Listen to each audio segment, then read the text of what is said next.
My name is Cecile Warren. I'm 28 years old. My parents once told me, with perfectly straight faces, that I should pay $25,000 so my sister could finally give them a grandchild. They said it like they were asking me to pass the salt. For as long as I can remember, my family has treated me like a supporting character in a story that's supposed to revolve around my older sister, Olivia. Olivia is 31 now, but she's been the golden child since before either of us could spell the word favorite.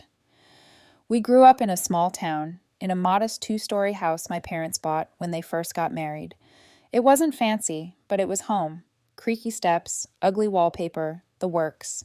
From the outside, we looked normal. Inside, it was like living in a play where the spotlight only ever worked when Olivia was on stage. When I was about 12, I picked up archery.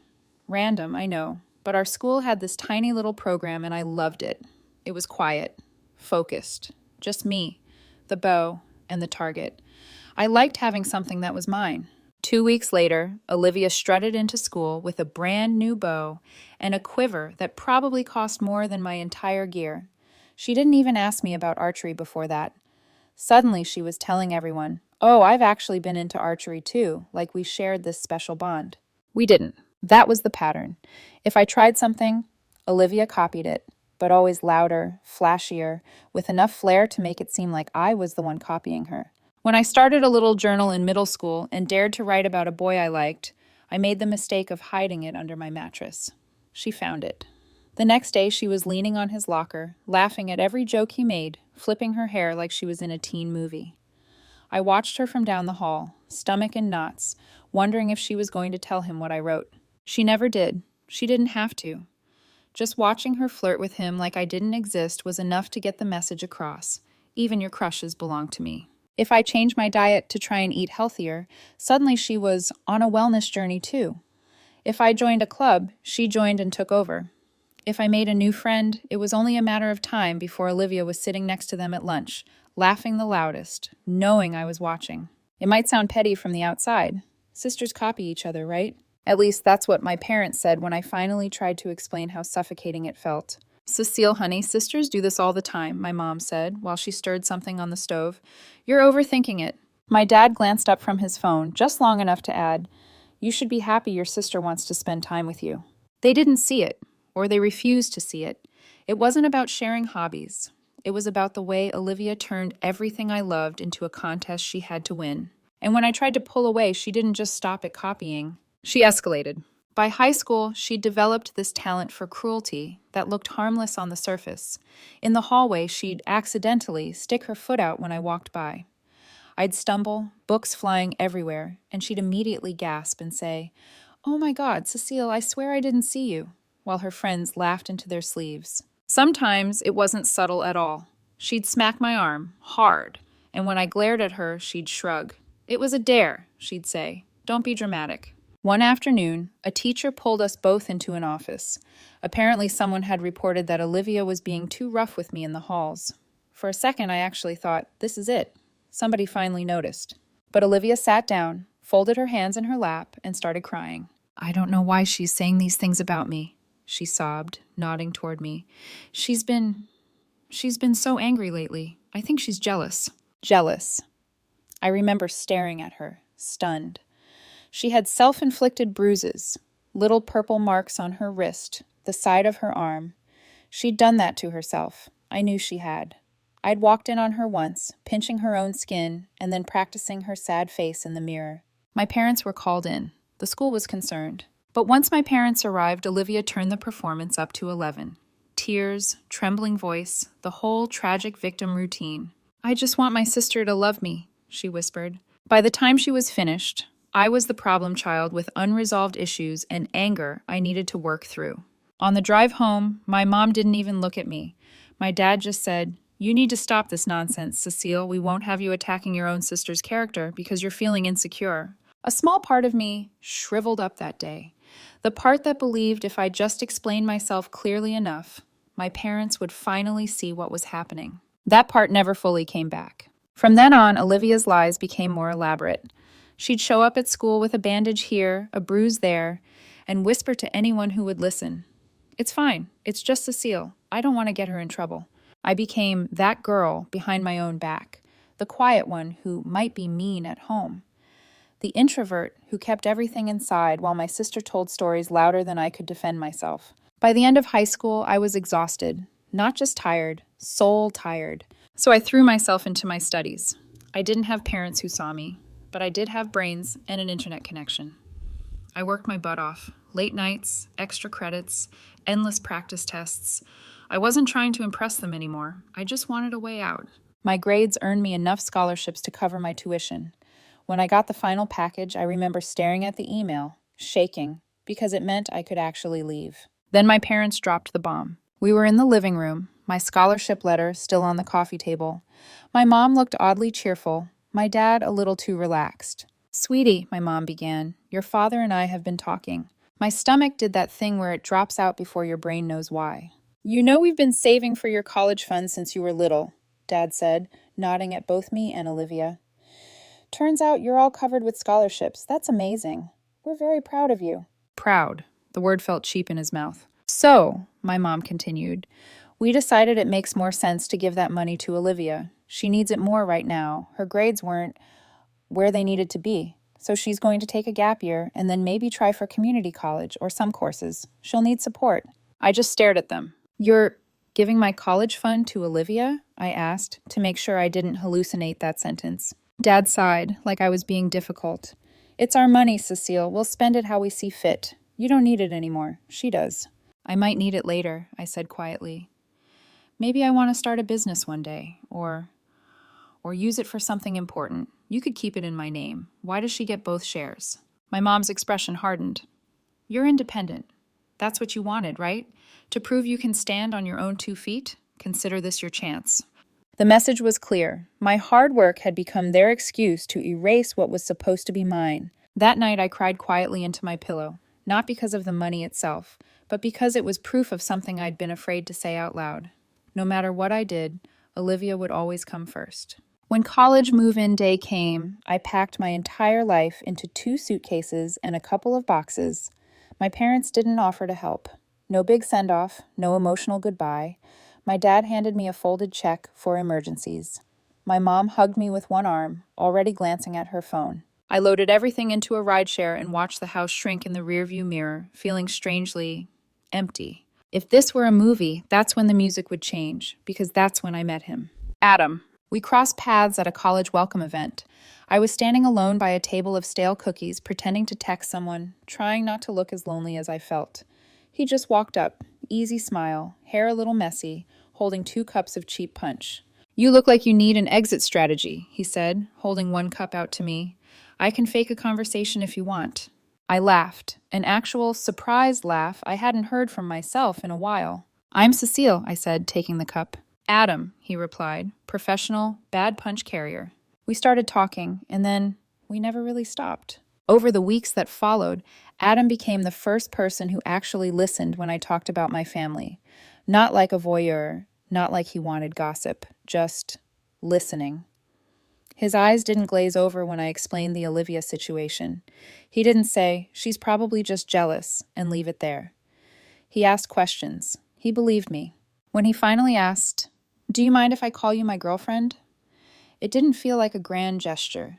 It felt like something that had been true for a while, finally getting its name. I wish I could say that was the moment everything got better. But my family has this talent for turning any good thing in my life into a test. And the first big test came around Christmas when my parents invited me home and I decided, stupidly maybe, that it was time they met Adam. I thought for one naive second that if they saw the person who actually loved me, they'd finally treat me like I mattered too. I had no idea that Christmas would become the first domino in a chain that would end with a $25,000 demand and the truth about where my money was really going. My parents had never met a single person I dated, partly because I didn't date much, but mostly because I never wanted to give them another thing to judge or control. But Adam was different, safe, real, solid in a way that made my ribs feel less tight around my heart. So when my parents invited me back home for the big family Christmas party, I made a decision that now feels like the turning point of everything. I told them I'd be bringing my boyfriend. They didn't say much on the phone, just a hesitant, "Oh, okay," from my mother. But I recognized the tone. Measured, calculating. My parents don't react, they assess. When Adam and I pulled into the driveway that Christmas Eve, the house looked exactly the same as when I'd left for college.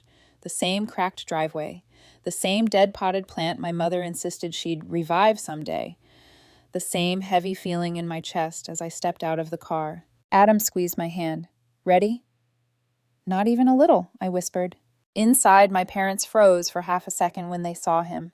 A subtle widening of the eyes, a quick exchange of glances. They weren't expecting someone like him. Adam had this warm, approachable presence that felt like sunlight. My family was more like shades half drawn. My mom recovered first. Oh, you must be Adam. He smiled and offered her a small bouquet. For you, Mrs. Warren. Thank you for having me. It startled her. No one had ever brought my mother flowers.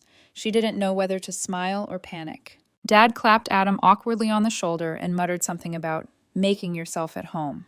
At least he tried. But I could already feel Olivia's eyes burning into me from across the room. She was perched on the couch like a queen, surveying her realm, wineglass in hand, perfectly styled hair falling around her shoulders. When she saw us walk in, her expression flickered. Surprise, then annoyance, then something sharper. Threatened. She didn't say hello. Dinner was a circus of forced politeness. The dining room buzzed with conversation, lights reflecting off the polished table, silverware clinking. Adam fit right in, not by trying, but simply by being himself. He complimented my mom's cooking, asked my dad about his retirement plans, joked with my cousins. He made everyone laugh without even trying. I sat there watching him, wondering for the first time in my life if maybe I didn't have to carry everything alone. Then I glanced at Olivia. She looked like she wanted to flip the entire table. At first, she kept her bitterness subtle, whispering behind her wine glass to a cousin, rolling her eyes, leaning back dramatically every time Adam spoke. But as the wine flowed, so did her hostility. The room went quiet around dessert when she suddenly leaned forward, voice too loud, too sharp. So, Cecile, are you and Adam, serious? Adam took my hand. I didn't even hesitate. Yes, I said firmly. We are. A few relatives smiled. My aunt even teared up. But Olivia smirked. Wow. Bold choice. Her tone dripped venom. You sure he fits our family traditions? At first, I didn't understand. Then I realized. She wasn't talking about personality or values. She was talking about Adam's background, his roots, his ethnicity. The air went solid. Every fork paused in midair. I felt my face heat with anger so quickly I couldn't speak. But Adam? He didn't flinch. He met Olivia's eyes calmly and said, I was born here, Olivia. My great-grandparents came to America before your grandparents were even married. But even if that weren't the case, I don't think heritage makes someone less worthy of love or respect. Not in any family. The silence afterward wasn't awkward. It was damning. Relatives nodded. Someone murmured, Good for him. My mom's expression tightened. My dad cleared his throat. Olivia looked like she'd been slapped. She spent the rest of the night sulking alone at the far end of the living room, refilling her glass every 15 minutes. Adam leaned close and whispered, Is she always like this? Sometimes worse, I whispered back. Later that night, back at my dorm, the anger still simmered beneath my skin. I texted Olivia a message so long it could have been a novella, telling her I was ashamed to call her my sister, that her behavior was disgusting, that I was done making excuses for her cruelty. Her reply was one word, same. It was the last thing she ever said to me for years. Time passed. Adam and I graduated, built careers. He asked me to marry him after a quiet dinner in our favorite little ramen place, and I said yes before he'd even finished the sentence. Our wedding was beautiful. Soft lighting, live string quartet, delicate floral arch. His family covered most of the cost, despite our protests. They just wanted us to have something special. My parents came. They looked around at the venue, the guests, the decor, and something in my mother's eyes shifted. A mix of shock, envy, and calculation. They learned very quickly that Adam's family came from money. Old money. And suddenly, for the first time ever, I could feel my parents reevaluating me, not loving me, not appreciating me, evaluating me. After the wedding, they asked about our finances. I shouldn't have told them we were doing well. I shouldn't have told them anything. 2 years later, the phone rang with urgent calls, over and over and over. Cecile, we need to talk. It's important. Please come over as soon as you can. I thought someone had died. I rushed over after work. exhausted, worried, confused. Instead, my parents sat me down in their living room and, after thanking me profusely for the $3,000 I'd been sending them every month, they said the words that marked the beginning of the end. "Your sister has been dealing with infertility," my mom said softly. Dad added, "and she wants to try IVF. It costs $25,000. As her sister, we expect you to help." Expect. They didn't ask, they demanded. I just stared at them. "You want me to pay for Olivia's IVF?" Mom nodded tearfully. "She deserves to be a mother, Cecile, and since you don't have kids, the least you can do is help your sister bring a grandchild into this family." The least I could do. My lungs felt too small, my voice barely worked. "I haven't spoken to her in years," I said. "She made my life hell." "That's the past," my dad snapped. "This is family." I felt the temperature in the room shift. Something ugly was coming, something I couldn't quite name yet. But I was about to find out. My parents stared at me with this strange mix of entitlement and disappointment, like I was a malfunctioning ATM that had suddenly decided it didn't want to dispense cash today. I took a breath and forced my voice to stay even. "I'm not giving Olivia $25,000 as a gift," I said, "but if she really needs the money, I'm willing to loan it to her, with a written agreement, a contract." The temperature in the room dropped instantly. Mom's face twisted in outrage. "A contract? Cecile, are you out of your mind?" Dad pushed himself up straighter in his chair. "We raised you better than this selfishness." Selfish. It was always the same script with them. Whenever I set a boundary, even a reasonable one, they acted like I'd committed a moral crime. I folded my hands in my lap. I worked for my money, I budget, I save. I'm not giving Olivia $25,000 just because you think I owe her something. Mom scoffed. "Oh, please, you and Adam live comfortably. You had that fancy wedding. You don't need to count pennies." And there it was. The resentment they'd been hiding ever since they saw Adam's family at the wedding. Ever since they realized I wasn't the poor, quiet daughter they'd always assumed I'd be. "You think I married rich," I said quietly. "You think that's why I have what I have." Mom didn't deny it. Dad didn't look at me. Instead, he muttered, "We're not asking for the world. We're asking for you to be a good sister." Good sister. Translation. Sacrifice yourself, again, for Olivia. For a moment, I genuinely thought I might cry. Not from sadness, from sheer, blazing disappointment. "I'm leaving," I said, rising from the couch. Mom blocked my path. "Cecile, sit down. We're not done." "Oh, I'm done," I said, more than done. I walked toward the hallway, heart pounding, head buzzing. Something in my gut was pulling at me. An instinct, a warning, a whisper. "Check the money. Something isn't right." "I need the bathroom," I said. I didn't wait for their response. Once inside, I locked the door, splashed some water on my face, then opened it just an inch, listening. Their voices were low, urgent, whispering. My suspicion solidified. I slipped toward their bedroom. My dad's phone was charging on the nightstand. I hesitated. What I was about to do wasn't right. But something in me knew, if I walked out without answers, I'd regret it. I picked up the phone. It wasn't locked. And the first thing I saw, the very first message thread, was my dad and Olivia. I tapped it open. Payment after payment after payment. 1-800. Every single month. For 2 years. My throat closed. My fingers went numb. All this time, while calling me selfish, while demanding more, while acting like I owed Olivia, my parents had been taking the money Adam and I sent to help them and giving most of it straight to Olivia.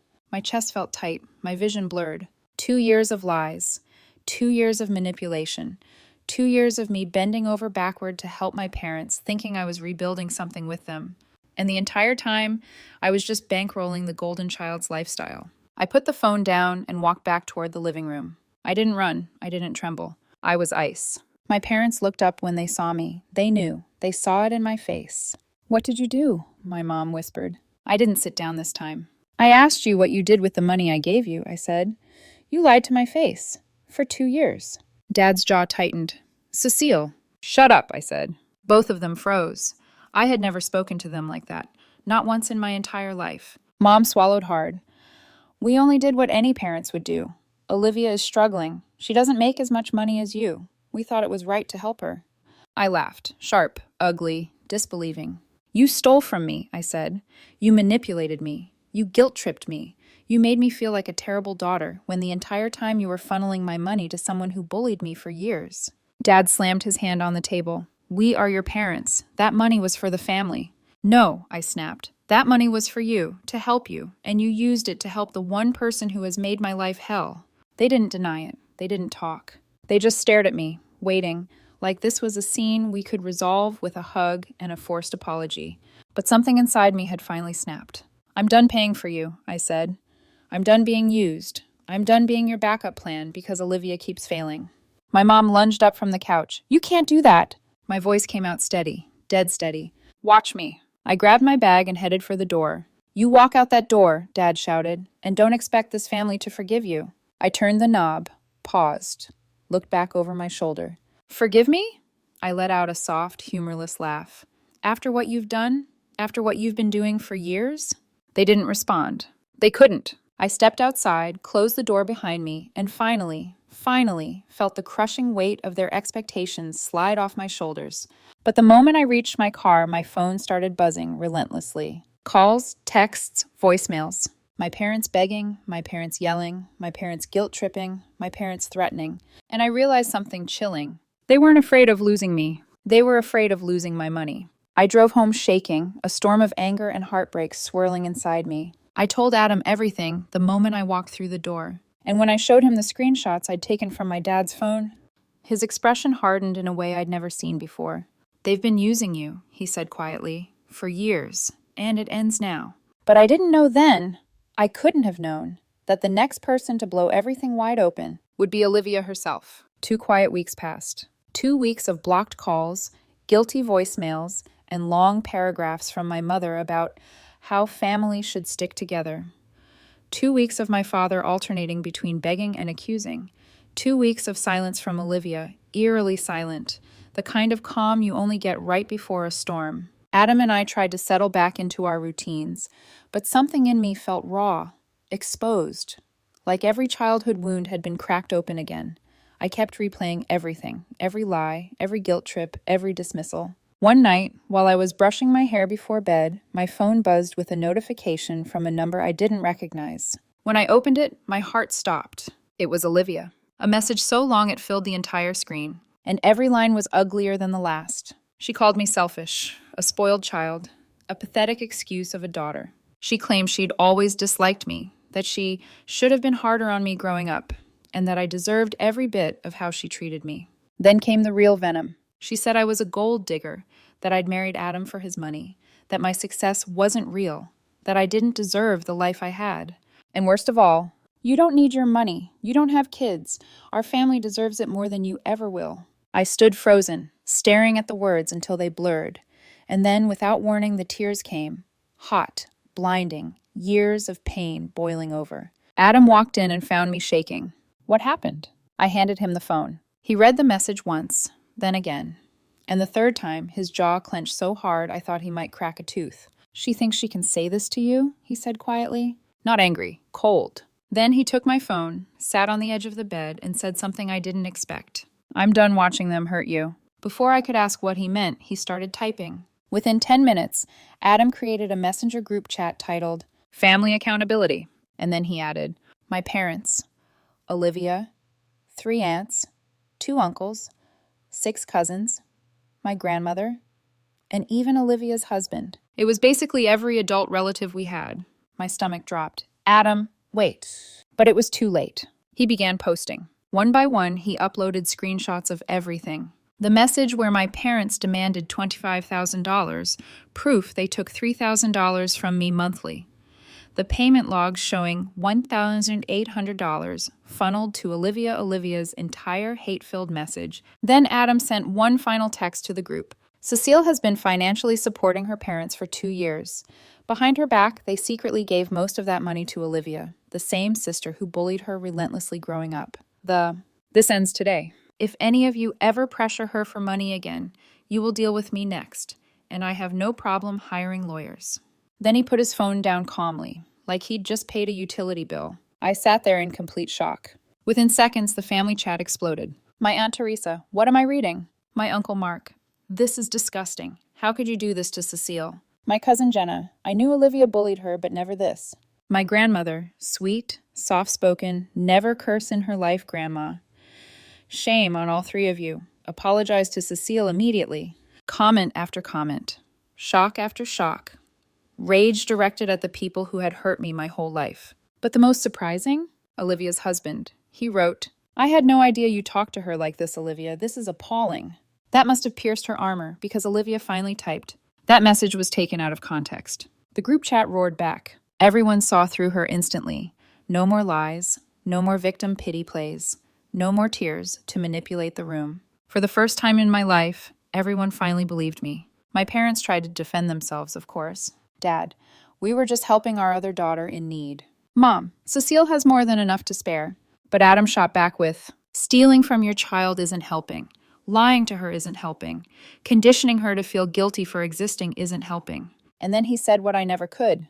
You're not entitled to Cecile's money, or her life, or her forgiveness. A silence followed, a long, heavy, humiliating silence. Then, one by one, the relatives left the chat. My parents were the last ones standing. They didn't say another word. The next day, I heard from my Aunt Teresa that Olivia had been dragged into a come to Jesus meeting by several family members.